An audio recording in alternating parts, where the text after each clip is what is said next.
King of Gods. By Fast Food Restaurant, Kabanata 1228. Ang core ng palasyo. Sa sandaling maupo si Zhao Feng sa limang kulay na unan, agad niyang naramdaman na ang nakakatakot na alon ng Five Elements intent ay umaalon patungo sa kanya. Sa sandaling ito, naramdaman ni Zhao Feng na ang kanyang kaluluwa ay nasa bingit ng pagbagsak, at ang kanyang mukha ay nagsimulang umikot at ngumisi. Anong meron sa brat? Ang mga kakaibang galaw ni Zhao Feng ay natural na nakakuha ng atensyon ng iba.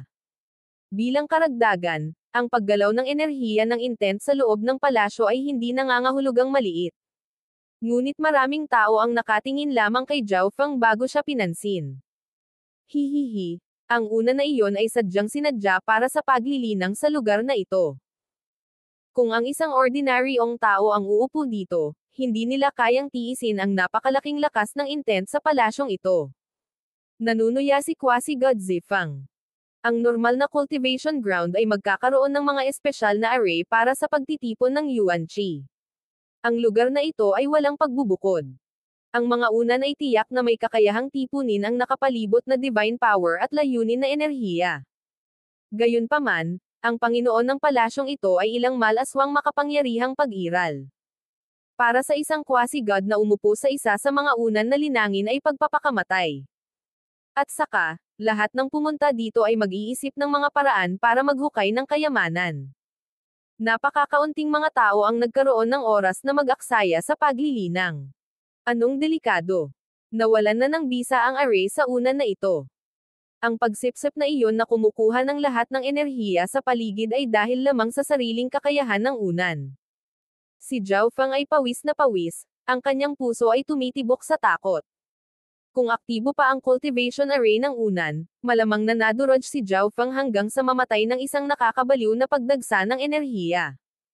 Sa kabila noon, kailangan pa ring gawin ni Zhao Feng ang kanyang makakaya para lang mahawakan ang likas na epekto ng cultivation ng unan na ito. Hindi ni Zhao Feng ang intensyon na linangin. Gusto lang niyang malaman kung bakit ang core ng underground array ay malapit sa tatlong unan na ito. Habang ipinapaikot ni Zhao Feng ang kanyang divine power upang labanan ang pagdurog ng enerhiya, inilabas niya ang kanyang divine sense upang suriin ang unan. Lumalabas na talagang madali para sa divine sense ni Zhao Feng na pumasok sa unan. Ito ay lubos na nakakagulat kay Zhao Feng, dahil napakahirap para sa mga divine senses ng quasi-gods at true gods na usisain ang alinmang bahagi ng palasyong ito. Kaboom! Ang walang hanggan na baha ng Yuan Qi at enerhiya ng intent ay patuloy na nagtipon sa paligid ni Zhao Feng. Sa paglilinang sa labas ng mundo, palaging ginagawa ni Zhao Feng ang lahat ng kanyang makakaya upang kainin ang makamundong enerhiya na ito para sa kanyang sariling paggamit. Ngunit ngayon, kailangan ni Zhao Feng na gawin ang lahat upang labanan ang kapangyarihang ito at makuha ito ng paunti-unti. Pagkaraan ng ilang sandali, napagtanto ni Zhao Feng na ang kanyang pag-unawa sa Five Elements intent ay tumitibay, at ang kanyang cultivation foundation ay lumakas din. Gayunpaman, ipinagpatuloy ni Zhao Feng ang pagtutok sa unan sa ilalim niya kaysa sa paglilinang. Tila mayroong isang bagay sa ilalim ng mga tabla ng kristal sa ilalim ng unan na ito. Napaisip si Zhao Feng.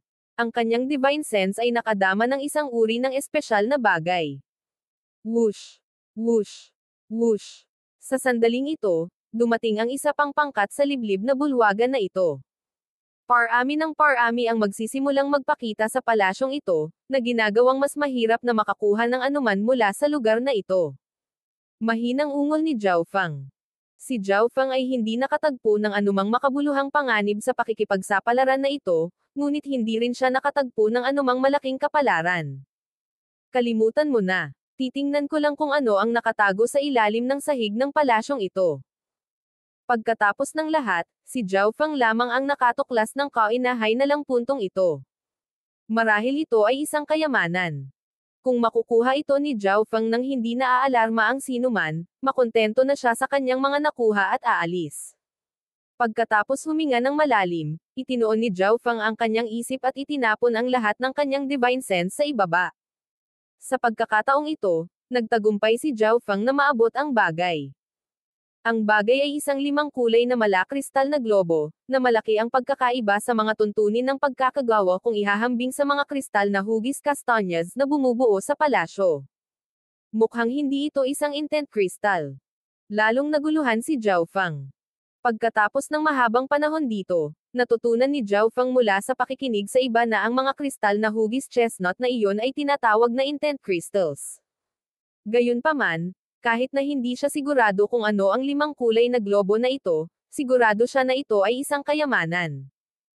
Bilang karagdagan, natuklasan ni Zhao Feng na ang kanyang divine sense ay talagang napakalayo mula sa unan. Sa kabilang banda, ang iba pang mga pader ng palasyo ay hindi natatagusan ng divine senses ng mga ordinaryong quasi-gods at true gods.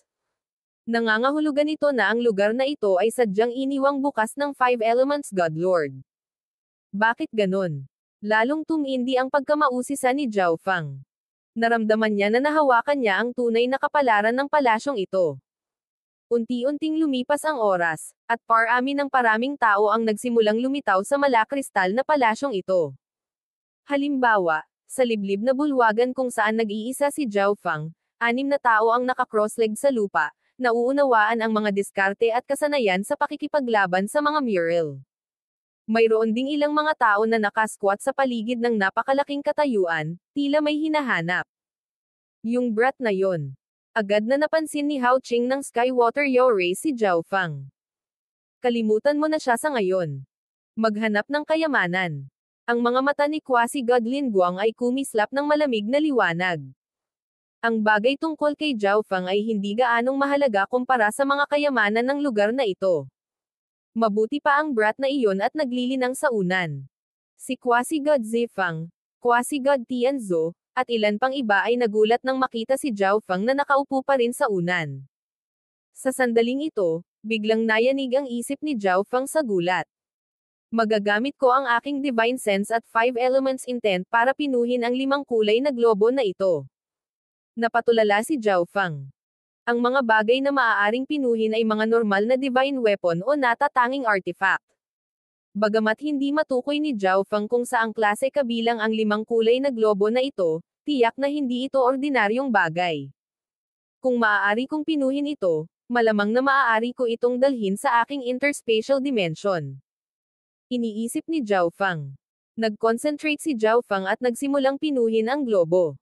Sa simula, ang proseso ay napakabagal, ngunit pagkatapos na pinuhin ang isang bahagi nito, ang bilis ay nagsimulang bumilis. Pagkaraan ng ilang oras, ang lakas ng layunin sa paligid ni Zhao Feng ay naging hindi gaanong marahas at nagsimulang maging maamo sa paligid niya, naghihintay na masipsip. Si Zhao Feng, ang lahat ng kanyang konsentrasyon ay nakatuon sa pagpino sa 5 kulay na globo, ay nabigong mapansin ito. Okay, napino ko na ang 40%. Tuwang-tuwa, ipinagpatuloy ni Zhao Feng ang pagpino nito. Sa sandaling ito, pumunta si quasi-god Guiyi sa unan sa tabi ni Zhao Feng at umupo. Boom! Ang biglaang pag-akyat ng enerhiya ng 5 elements intent ay halos mawalan ng malay. Gayunpaman, si quasi-god Guiyi ang pinakamalakas na kababalaghan ng isang peak 4-star faction at may malaking reserbang kapangyarihan na dapat gamitin. Mabilis siyang nakabawi. Napakabigat ng cultivation effect. Maaari kong dalhin ang lahat ng 5 elements intent ko sa level 2 dito. Pag-ungol ni quasi-god Guiyi. Sinilip na ng kanyang grupo ang lugar na ito at hindi umaalis na walang dala. Ngayon, nagplano si quasi-god Guiyi na linangin ang lugar na ito at isulong ang kanyang intent energy, umaasa na makakuha ng mas mataas na ranggo sa paparating na quasi-god rankang competition. Higit pa rito, sanay na siya sa 5 elements intent, kaya ang lugar na ito ay isang perpektong cultivation ground para sa kanya. Napino ko na ang 50%. Ito ay nakagawa si Zhao Feng ng nakakagulat na pagtuklas. Sa sandaling pinino niya ang 50% ng 5 kulay na globo, natuklasan niya na magagamit niya ang globo para gumala ang kanyang divine sense sa ilang bahagi ng palasyo upang makita kung ano ang nangyayari doon. Kailangang bigyang diin na ang mga quasi-gods at true gods ay walang kapangyarihang itulak ang kanilang divine sense sa mga dingding ng intent crystal. Ngunit ngayon, ang divine sense ni Zhao Feng ay maaaring maglakbay sa palasyo patungo sa ibang mga lugar. Ang limang kulay kaya na globo na ito ay ang ubod ng malakristal na palasyong ito. Ang isip ni Zhao Feng ay tumalon sa isang kahanga-hangang conclusion. Kung talagang ganito ang kaso, kung gagawin niya itong ganap, magkakaroon siya ng kontrol sa buong palasyo. Ang pag-iisip lamang ay nagpabilis ng tibok ng kanyang puso, at ang kanyang hininga ay naging magulo. Ngunit mabilis na nabawi ni Zhao Feng ang kanyang pagiging makatuwiran. Kung iyon ang kaso, ako ay magiging target ng lahat. Wala talaga akong lakas para panatilihin itong malakristal na palasyo. Bahagyang napangiwi si Zhao Feng. Ito ay isang napakalaking kapalaran, ngunit hindi isa na talagang nais niyang matanggap. Aayusin ko muna. Kung talagang dumating ito, iiwanan ko na lang ang palasyong ito. Napino na niya ang 50% ng globo. Sa panahong tulad nito, kahit si Zhao Feng ay nahirapang bumitaw. At saka, kapag napino niya ang palasyo, hindi na siya mahihirapang humanap ng ibang paraan para makinabang dito. Kung hindi niya kayang panatilihin ang palasyo sa kanyang sarili, maaari niyang ibigay ito sa ibang pangkat at makuha ang kanilang proteksyon. Iyon ay hindi magiging isang masamang pakikitungo sa lahat. Habang patuloy na pinipino ni Zhao Feng ang limang kulay na globo, parami ng parami ang mga eksperto na nagsimulang magtipon sa palasyo. Hindi nagtagal at ang huling unan ay nasakop ng isang rank 4 True God. Brat na may gintong buhok, tumabi ka at tingnan ko ang unan na ito. Si Quasi-God Lin Guang ng Skywater Yao Race ay lumapit kay Zhao Feng at tumayo sa harap niya na may mapanoksong ngiti. Hinanap na ng kanyang grupo ang lugar, ngunit wala silang nakita. Sa bagay, medyo huli na sila dumating. Dahil dito, dumating si Lin Guang upang guluhin si Zhao Feng. Wala siyang paghihigpit sa pagtitipon ng militar na nagbubuklod sa kanya sa lugar na ito. Kailangan lang niyang maghanap ng random na dahilan para ma-attack niya si Zhao Feng. Ilang tao ang tumingin kay Zhao Feng na may mga ekspresyon sa mukha. Alam nilang lahat na si Zhao Feng ay nagkaroon ng isang makabuluhang away sa Skywater Yao Race. Sabi ko umalis ka na. Hindi mo ba ako narinig? Biglang tumahol si Quasi-God Lin Guang, at ginamit pa niya ang soul energy para salakayin ang isip ni Zhao Feng. Mawala. Sa sandaling ito, biglang idinilat ni Zhao Feng ang kanyang mga mata at sumigaw ng isang salita. Kasabay nito, ang kaliwang mata ni Zhao Feng ay nagsimulang kumuha ng hindi kapani-paniwalang dami ng eye intent. Ano ang sinabi mo? Naging galit ang mukha ni Quasi-God Lin Guang. Naglakas loob si Zhao Feng na sabihin sa kanya na sumigaw. Ang kaliwang mata ni Zhao Feng ay sumabog sa liwanag ng Tribulation Lightning. Crack! Isang baluktot na apoy ng Tribulation Lightning ang sumabog sa kaluluwa ni Quasi-God Lin Guang. Arg! Nahuli sa pag-iingat, naramdaman ni Quasi-God Lin Guang ang kanyang kaluluwa na kidlat na nagpakawala ng matinding sakit sa kanyang isipan. Ano ang nangyayari? Agad na tumutok ang mga tao sa paligid kay Quasi-God Lin Guang. Malinaw na binubuli ni Lin Guang si Zhao Feng ilang sandali lang ang nakalipas, ngunit ngayon, siya yung sumisigaw ng malakas. Maaaring nagkaroon si Zhao Feng ng lakas para makapasok sa Quasi-God Rangkang, ngunit hindi niya posibleng mapilitan si Quasi-God Lin Guang sa ganitong estado sa isang galaw lang. Tribulation Lightning Energy.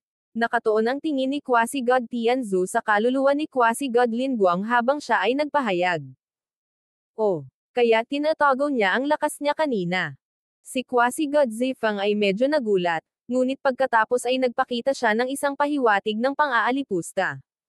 Kahit na itinatago ni Zhao Feng ang kanyang lakas, hindi pa rin siya makakatanggap ng kahit isang suntok mula sa kanya. Gaya ng inaasahan, hindi normal ang brat na ito. Sa isang sulok ng liblib na bulwagan, bahagyang iminulat ni True God Dark Thief ang kanyang mga mata bago muling ipinikit. Paano ito nangyari? Gulat na tinitigan ni Hao Qing ang eksenang ito. Ang pinakamalakas na henyo ng Skywater Yao Race, ang ika-17 Quasi-God na si Lin Guang, ay tinalo sa isang miserableng estado ng isang eye bloodline technique mula kay Zhao Feng. Ito ba ang kanyang tunay na lakas? Itinago lang ba ni Zhao Feng ang kanyang mga diskarte at kapangyarihan kanina? Makalipas ang ilang sandali, naka-recover si Quasi-God Lin Guang. Ang kanyang mga mata ay may bahid ng takot habang siya ay nakatitig kay Zhao Feng, at sa loob ng ilang sandali, siya ay masyadong natatakot na gumanti. Ngunit sa sandaling ito, ang rank 5 True God mula sa Skywater Yao race ay lumitaw sa kanyang tabi. Patayin siya. Napaungol si Quasi-God Lin Guang, nabaluktot ang kanyang mukha sa kabangisan. King of Gods, Kabanata 1229. Tina-target ng lahat. Ang mga nakapaligid na eksperto ay natulala. Ang Quasi-God Lin Guang ay labis na natakot sa isang pag-atake ni Zhao Feng kaya hindi na siya nang ahas na direktang salakayin siya, sa halip ay humiling sa rank 5 True God ng Skywater Yao race na gawin ito para sa kanya. Nadama ng ilang taong naruroon na ito ay may dayo hindi patas. Para sa junior generation na magkaroon ng isang makapangyarihang True God ng mas matandang henerasyon, ayusin ang mga sama ng loob nito, talagang napakawalandian ng Skywater Yao race. Ngunit wala silang relasyon ni Zhao Feng, kaya natural na hindi nila sasaktan ang Skywater Yao race para sa kanyang kapakanan. Hahaha, masyadong mabangis ang brat na iyon. Sa kanyang sulok, tumawa ng masama ang True God Dark Thief. Isang malabong ngiti din ang ginawa ni Quasi-God Zifang. Nag-enjoy din siya sa eksenang ito. Ang lakas ng loob na saktan ang isang miyembro ng Skywater Yao race, ayaw mo nang mabuhay, di ba? Pinandilatan ng rank 5 True God ng Skywater Yao race si Zhao Feng, ang kanyang mukha ay nagpapakita ng pressure at dignidad. Walang pakialam na tumingin si Zhao Feng sa rank 5 True God na ito. Kasalukuyan niyang pinipino ang kaibuturan ng 5 kulay na malakristal na palasyong ito, isang proseso na hindi maaantala. Gayunpaman, napino na ni Zhao Feng ang higit sa 50% ng core. Sa sandaling ito, hindi mahirap para sa kanya na gumamit ng bahagi ng enerhiya ng palasyo para harapin itong rank 5 True God.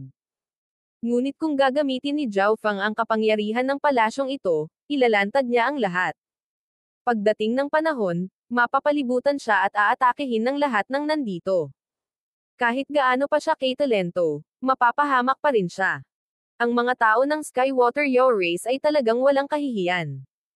Ang junior ay mas mababa kaysa sa iba, kaya mayroon siyang isang matandang halimaw na nabuhay ng 10,000 taon na sumulong sa kanyang lugar.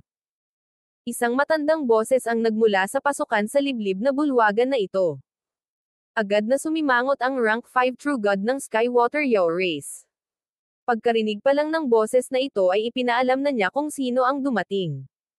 Gusto ng Sky Haze race na isangkat ang sarili sa bagay na ito. Ang rank 5 True God of the Skywater Yao race ay malamig na humirit. Una, ang matandang ito ay hindi makayanan ang pagsasagawa ng Skywater Yao race. Pangalawa, ang batang iyon ay isang pinarangalan na panauhin ng aking Sky Haze race. Kung gusto siyang saktan ng Skywater Yao race, ito ay kapareho ng pananakit sa isang miyembro ng Sky Haze race.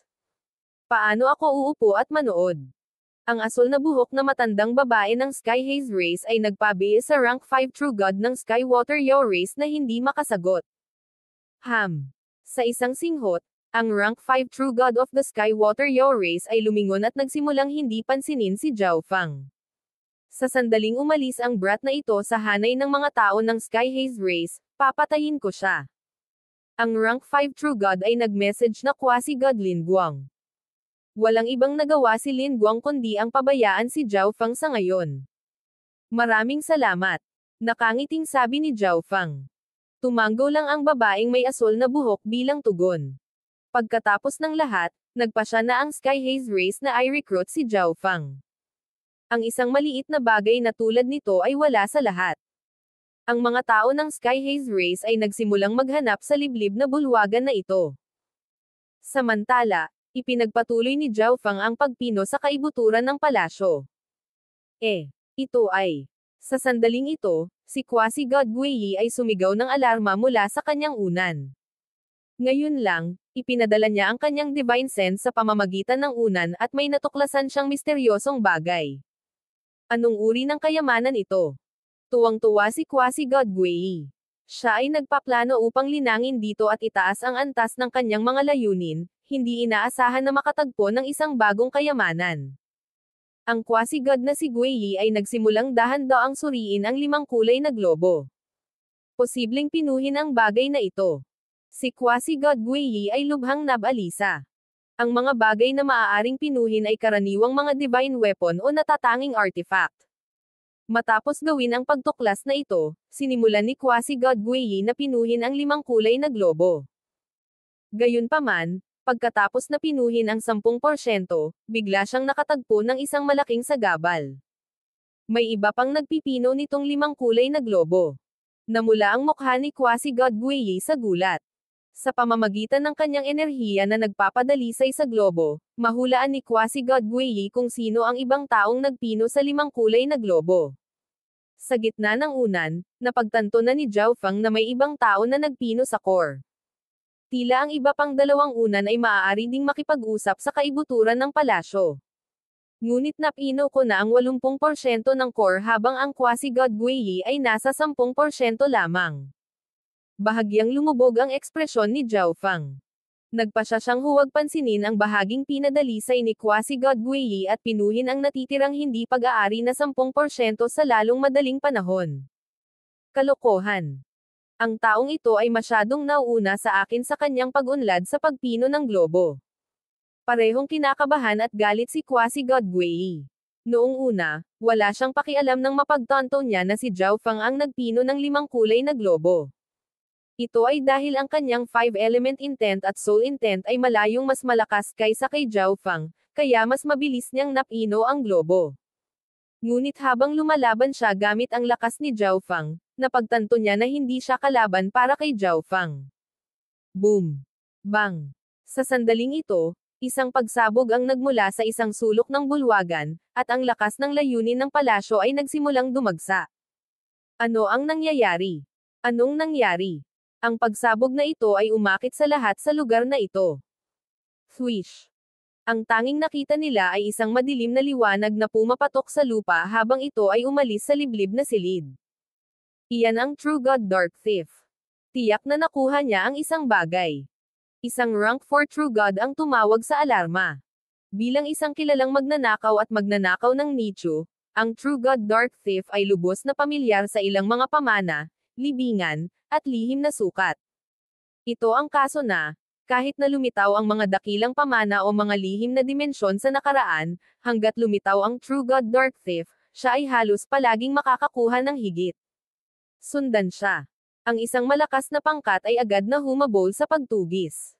Alam ng lahat na ang liblib na bulwagan na ito sa loob ng malakristal na palasyo ay may pinakamataas na pagkakataon na magkaroon ng kayamanan. Gayunpaman, napakatagal nang naghanap ng lahat, ngunit iilan lamang sa makapangyarihang paksayon ang nakakuha ng anuman mula rito, tulad ng paksayon ni Quasi-God Tianzhu, paksayon ni Quasi-God Guiyi, at Violet Nighthall. Ang natitira ay halos naghahanap pa rin sa silid o naiintindihan ang mga diskarte at kasanayan sa mga mural. Ngayong tila nakakuha ng malaking kapalaran ang True God Dark Thief, agad nilang inilipat ang target sa kanya. Siyempre, hindi ito pinansin ng mga nakakaunawa sa True God Dark Thief.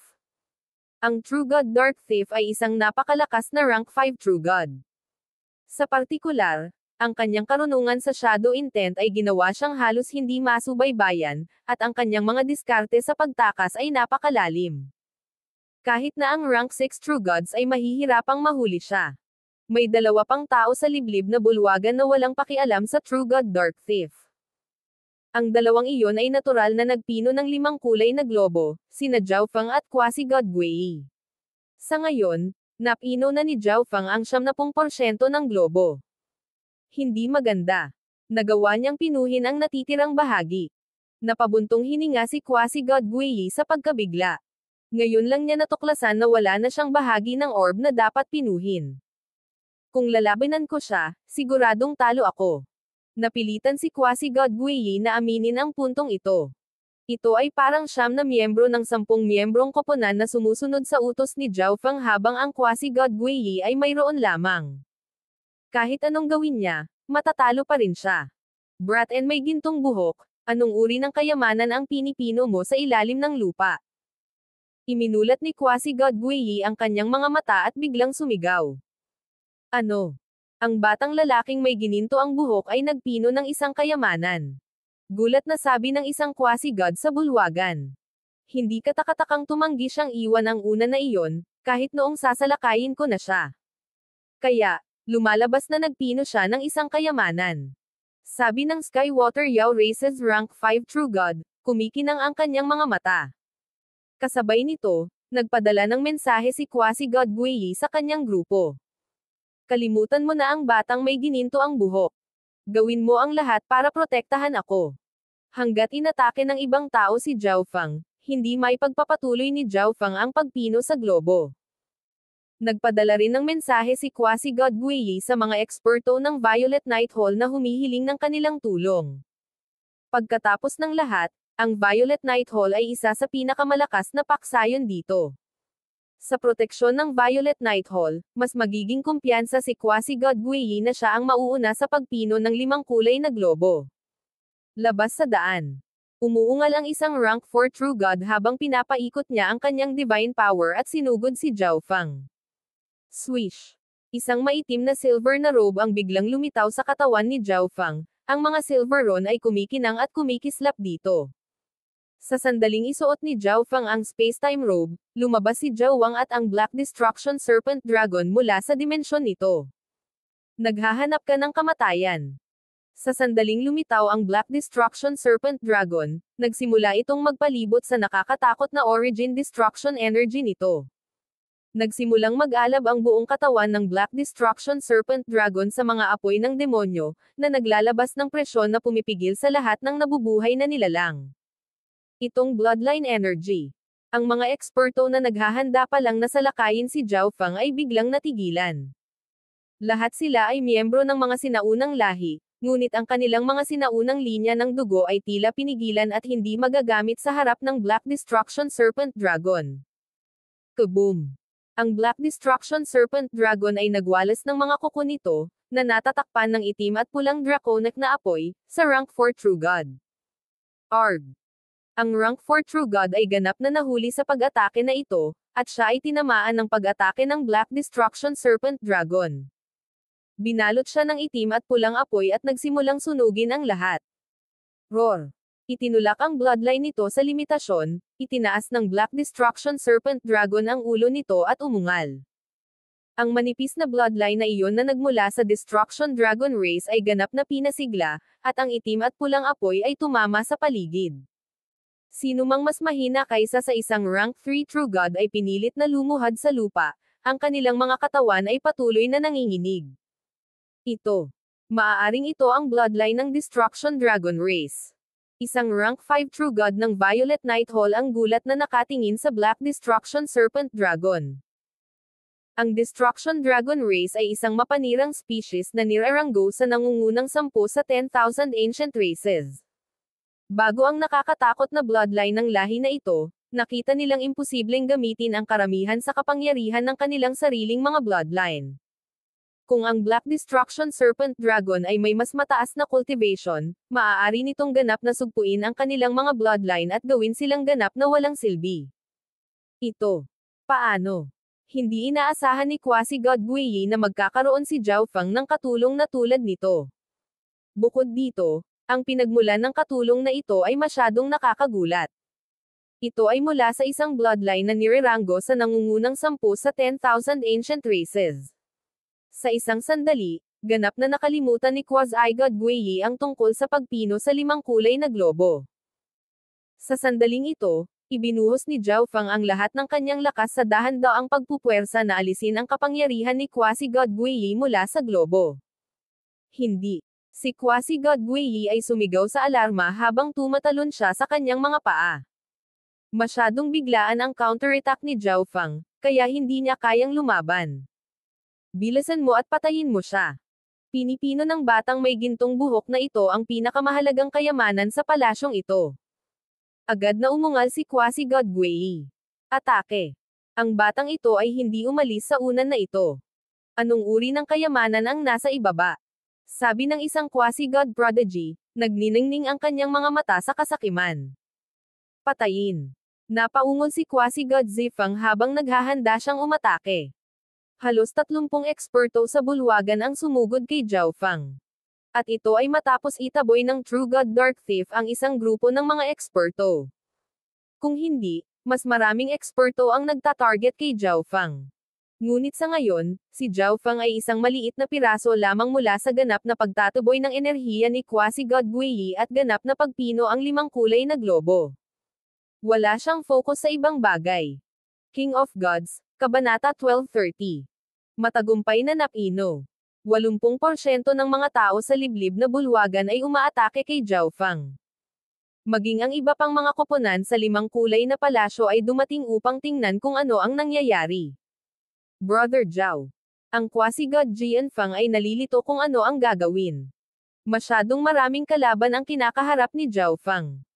Kahit na ang isang tulad ng Quasi-God Jianfeng ay medyo natakot.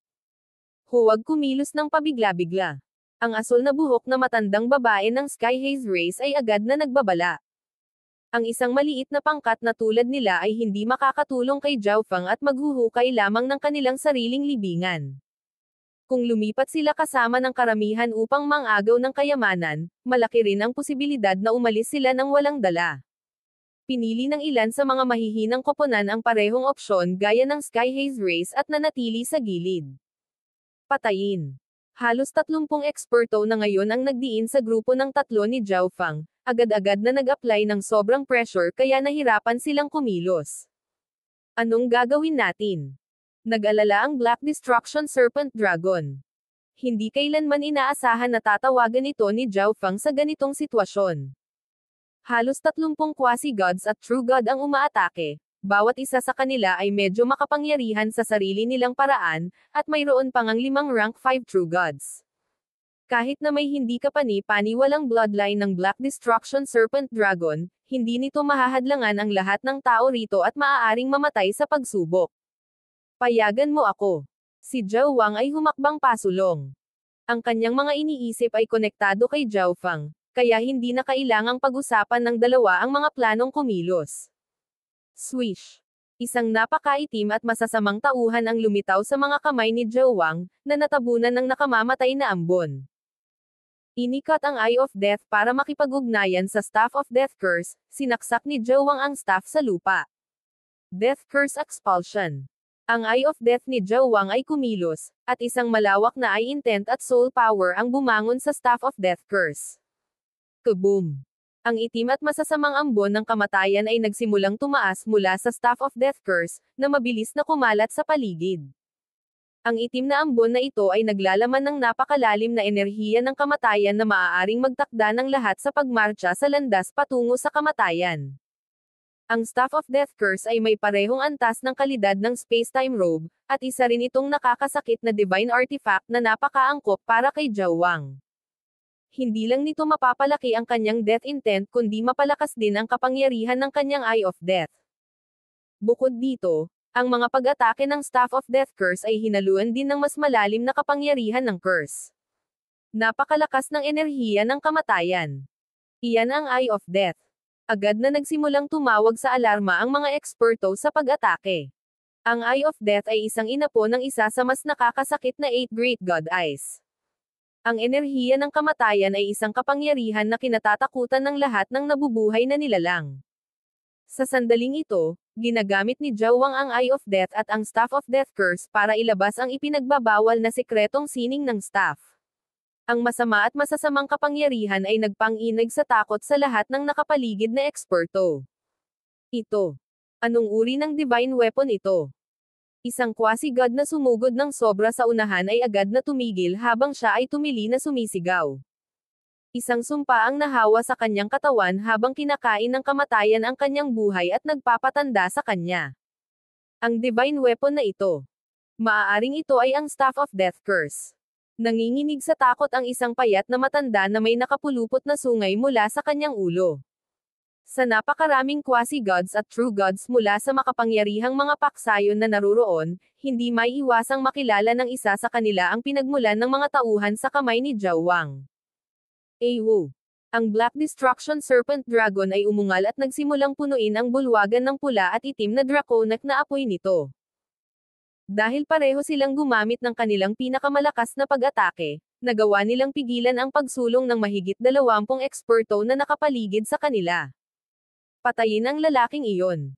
Ang divine weapon sa kanyang mga kamay ay hindi bababa sa isang mataas na kalidad na divine weapon. Noong una, gusto lang ng mga tao na patayin si Zhao Feng para makuha ang kayamanan na kanyang dinadalisay. Hinahangad din nila ngayon ang makapangyarihang divine weapon na ginamit ni Zhao Wang para pigilan silang lahat. Boom! Bang! Nang magtulungan ang Black Destruction Serpent Dragon at Zhao Wang, ang kanilang mga pag-atake ay napakalakas, ngunit nang ang lahat ng kanilang mga kaaway ay nagtulungan, ang mga pag-atake ng dalawa ay madaling nasira. Bilang karagdagan, ang mga pag-atake ng duo ay lubhang nakakapagod na pinakamataas na pamamaraan na hindi maaaring gamitin ng paulit-ulit. Ice Destruction Palm. Wind Lightning Slash. Matapos malampasan ang mga pag-atake ni Zhao Wang at ng Black Destruction Serpent Dragon, ang halos 30 eksperto ay nagsimulang maglunsad ng kanilang sariling mga pag-atake. Mapangahas talaga. Naglakas loob silang subukang mangagaw ng mga kayamanan sa harap ko. Malamig na tumawa si Quasi-God Zifang. Violet Night Illusion Strike. Inilipat ang kanyang divine power, lumikha siya ng violet figure na umaksyon kay Zhao Feng. Maraming sikreto ang batang ito. Isang katulong mula sa isang nangungunang lahi ng 10,000 ancient races at isang kasamang may Eye of Death at isang divine weapon ng kamatayan. Ang malalim na mga mata ni Quasi-God Guiyi ay kumikinang sa matinding pananabik. Heaven Unison Strike. Inilipat ni Quasi-God Guiyi ang kanyang 5 elements intent sa isang 5 kulay na palad na dumampi sa grupo ni Zhao Feng. Master. Balisang tumawag ang Black Destruction Serpent Dragon, nanginginig ang buong katawan nito. Hindi na ito makapaglagay ng anumang pagtutol at maaari na lamang ilagay ang pag-asa kay Zhao Feng. Isang malamig na nguso si Zhao Feng mula sa ibabaw ng unan. Boom! Sa nag-iisang singhot na ito, nagsimulang manginig ang buong malakristal na palasyo. Ang napakaraming 5 elements intent sa palasyo ay agad na nagtipon sa paligid ng grupo ni Zhao Feng sa isang 5 kulay na ambon ng liwanag. Wala nang pag-aalinlangan si Zhao Feng at direktang ginamit ang enerhiya ng palasyo. Si Zhao Feng ay kasalukuyang nasa gitna ng pagpino ng core at walang masyadong atoms yung natitira. Bukod dito, ang kanyang sariling lakas ay masyadong mababa para kontrolin ang lahat ng enerhiyang ito. Kaya, ang ginawa lamang ni Zhao Feng ay ang pagkakaroon ng enerhiyang ito sa paligid nila sa isang defensive layer. Boom! Bang! Crash! Isang unos ng pag-atake ang bumaba sa paligid ng grupo ni Zhao Feng. Gayunpaman, ang makapal na 5 kulay na ambon ay hamarang sa lahat ng mga pag-ataking ito. Ang enerhiyang ito ng 5 elements ay masyadong malalim. Sa pamamagitan lamang ng paglutang sa paligid, kahit na hindi aktibong ginagamit para sa pag-atake o pagtatanggol, ito ay bumuo ng isang malakas na hadlang. Maaaring gamitin ng taong ito ang enerhiya ng 5 kulay na malakristal na palasyo. Tiyak na pinipino niya ang core ng palasyong ito. Sa tanawing ito, ang mga dalubhasa ay nagsimulang umatake ng higit na baliw, ang kanilang mga mukha ay nagiging pula. Ang malakristal na palasyong ito ay gawa sa hindi mabilang na mga high-level na intent crystals. Ang isang labanan na kinasasangkutan ng halos 30 quasi-gods at true gods ay hindi makapinsala kahit isang piraso ng palasyo. Bukod dito, ang palasyo ay puno rin ng maraming mahahalagang kayamanan at makapangyarihang mga pamamaraan. Ang halaga ng palasyong ito ay sapat na para magalit ang sinuman. Kahit isang 5-star na paksayon ay magnanasa. Hanggat mapino ng isa ang core, matatanggap nila ang lahat ng ito. Pinipino ng brat na ito ang core ng palasyo. Ang mga mata ni Quasi-God Zifang ay nanlamig at pagkatapos ay nabaliw. Nakatagpo siya ng napakalaking kapalaran, ngunit sayang. Si Quasi-God Tianzu ay namangha, ngunit pagkatapos ay umiling siya. Ang pangkat na kinabibilangan niya ay natural na gusto ang core sa palasyong ito. Sa kanyang pananaw, hindi mapanatili ni Zhao Feng ang bagay na ito at maaaring pagbayaran pa niya ang kanyang buhay para dito. Patayin. Pigilan mo siya. Nagsimulang gumalaw ang lahat ng True God at Quasi-God sa bulwagan, at parami ng parami ang mga eksperto at mga pangkat na dumarating sa liblib na bulwagan na ito. Ang grupo ng 3 ni Zhao Feng ay napapaligiran na ngayon ng mahigit 60 tao, lahat sila ay mga elite prodigy at malalakas na paksayon na nakibahaji sa gulong martial gathering. Boom! Bang! Crash! Ginamit ng lahat ng mga eksperto ang kanilang pinakamalakas na pag-atake upang salakayin ang 5 kulay na ambon. Hanggat maaari nating ikalat ang layer ng enerhiya na ito, tapos na sila. Malakas na tumawag si Quasi-God Zifang. Atake. Hindi natin maaaring hayaan siyang pinuhin ang core ng palasyo. Sigaw ng isang Quasi-God na kababalaghan. Kaboom! Walang katapusang pag-atake ang bumagsak sa 5 kulay na ambon. Ang bawat pag-ikot ng pag-atake ay magiging sanhi ng 5 kulay na ambon na lumaki ng kaunti, medyo hamina. Si Zhao Feng at ang kanyang 2 katulong ay ibinunyag sa mga eksperto. Lahat, ito ang iyong mga pag-atake sa lalaking may gintong buhok na iyon. Si Quasi-God Zifang ay nagbigay ng masamang ngiti habang nakatitig kay Zhao Feng. Tama iyan. Kailangan lang nating sirain ang 5 kulay na ambon sa harap ng brat na iyon. Ang ibang mga eksperto ay mabilis na sumang-ayon sa panukala ni Quasi-God Zifang. Kaboom! Samantala, ang Quasi-God Zifang ay nag-activate ng kanyang bloodline power, at ang kanyang katawan ay unti-unting nagbago sa isang dark violet na espiritual na katawan. Violet Night Illusion Strike. Ang Quasi-God Zifang ay nagpakawala ng ilang ilusyon ng violet na kidlat na bumaril patungo sa 5 kulay na ambon sa harap ni Zhao Feng. Whoosh! Whoosh! Whoosh! Ang bawat isa sa mga violet na ilusyon ay tumama sa parehong lugar sa ambon. Ang mga pag-atake ng iba pang mga eksperto ay dumaong sa parehong lugar din. Ang ambon sa harap ni Zhao Feng ay paunti-unting payat, at ang kanyang mukha ay lalong naging kakaiba. Pagkaraan ng ilang sandali, lahat ng 5 kulay na ambon sa isang maliit na lugar sa harap ni Zhao Feng ay ganap na naglaho. Sige! Ang rank 5 True God ng Violet Night Hall ay sumigaw habang siya ay nagpaputok ng palad sa puwang na iyon sa ambon. Boom! Ang napakalaking violet na palad ay lumipad sa puwang at kay Zhao Feng. Lahat ng iba pang umaatake ay nagalak sa tanawing ito. Ngunit biglang, lumitaw ang isang misteryosong spatial blur sa katawan ni Zhao Feng. Ang kapangyarihan ng pag-atake ng rank 5 True God na iyon ay tila dinala sa ibang dimensyon, at nagsimula itong hamina. Sa huli, isang malabong larawan ng palad ang dumapo sa katawan ni Zhao Feng at hindi man lang gumawa ng kahit isang ripple. Ito. Anong nangyayari? Napatulala ang lahat ng umaatake. Yung robe na suot niya, pwede bang? Yung space-time robe. Bumaba ang ekspresyon ng rank 5 True God. Sa sandaling isuot ni Zhao Feng ang robe, ang True God na ito ay nagtaka kung ito ba ang space-time robe. Ngunit pagkatapos ay naalala niya na si Zhao Feng ay isa lamang Quasi-God na walang suporta ng anumang paksayon. Paano siya magkakaroon ng space-time robe? Bilang karagdagan, si Zhao Feng ay hindi gumamit ng anumang kakayahan ng space-time robe, kaya naniwala siya na ang robe na suot ni Zhao Feng ay imitasyon lamang ng space-time robe. Ngayon lang niya naintindihan na ito na siguro ang totoong nangyari. Ang daming sikreto ng batang ito. Hindi kapani-pani walang madilim ang mukha ni Quasi-God Zifang. Nakita niya ang kanyang sarili na medyo nagsisisi sa katotohanang hindi niya pinatay si Zhao Feng sa sandaling lumitaw siya sa 5 kulay na palasyong ito. Ang batang ito ay isang kayamanan. Hindi natin siya pwedeng bitawan. Ang mga nakapaligid na eksperto ay lalo pang na-provoke ng space-time robe ni Zhao Feng, at ang kanilang mga pag-atake ay lalong nabaliw. Boom! Bang! Halos lahat ng ambon sa harap ni Zhao Feng ay nawala. Kahit na ang space-time robe ay hindi mapigilan ang pag-atake ng napakaraming tao. Napahamak si Zhao Feng. Ngunit sa sandaling ito, biglang tumayo si Zhao Feng. Buzz! Bizz!